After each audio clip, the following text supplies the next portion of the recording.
I ended up getting pregnant completely unexpectedly. Dad and I had a lot of issues, and I just started researching.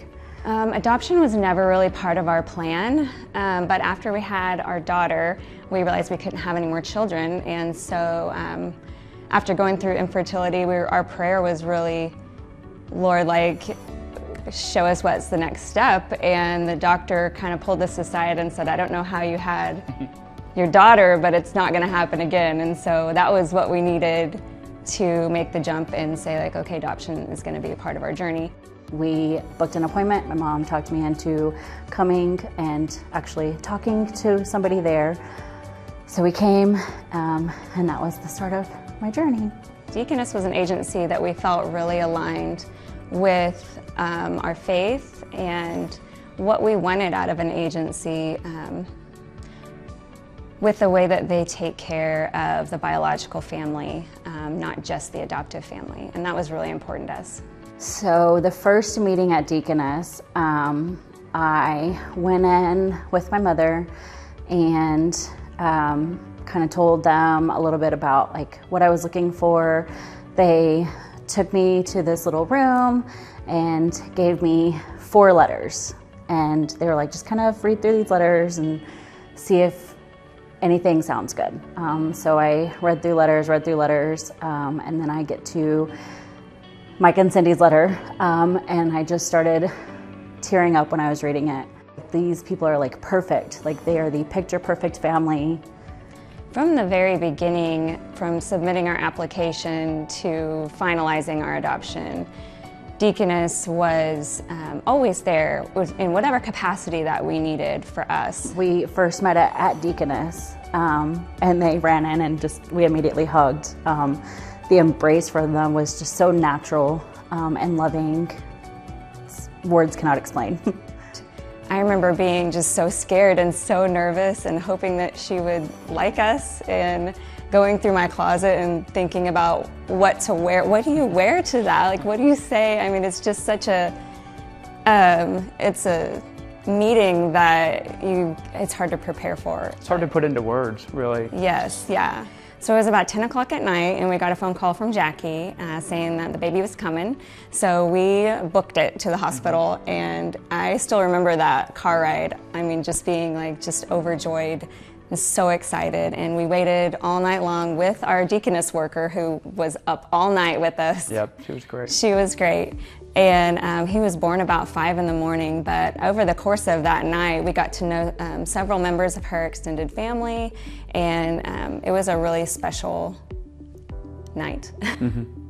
Deaconess was great. I looked through so many different places and people and found nothing that suited what I thought I was looking for and needed for my soon-to-be baby.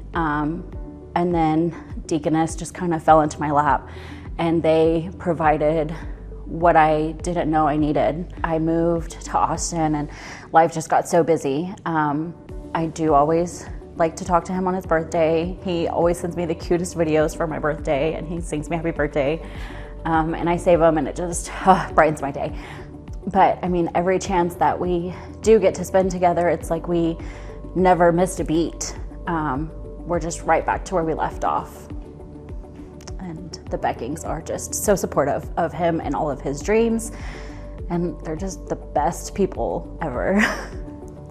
My favorite part of the adoption story is that I get to see my birth mom, and it's just really cool because we kind of have a relationship together. When I grow up, I want to be a kid's doctor because I just really like helping kids out.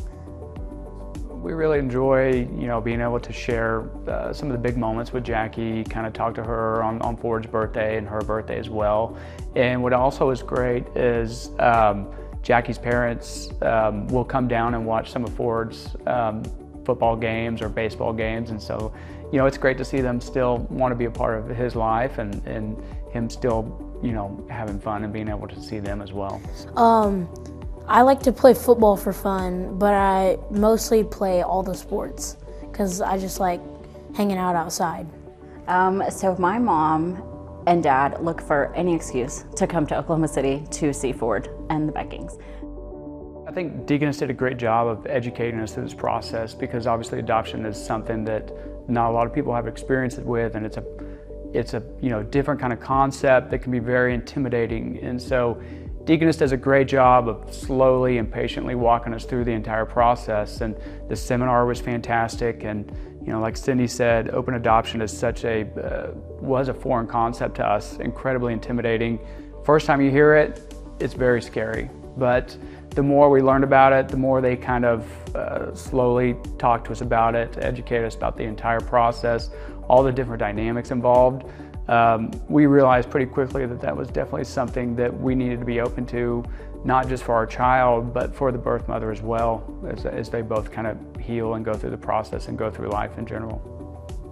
I would like people to know that if you have an open adoption or a closed adoption, it's still really special. I would say for anybody that is considering adoption, it's a very different path. It can be a very intimidating process. There's a lot of different paths to go around. We chose Deaconess after researching and looking at several other agencies, and also talking to people that have been through the process through other agencies that did not have a very good situation, didn't have as good an outcome. Adoption has been one of the most incredible experiences of our entire life. It's made our relationship richer, our relationships with other people more meaningful, and I think our relationship with God that much more relevant.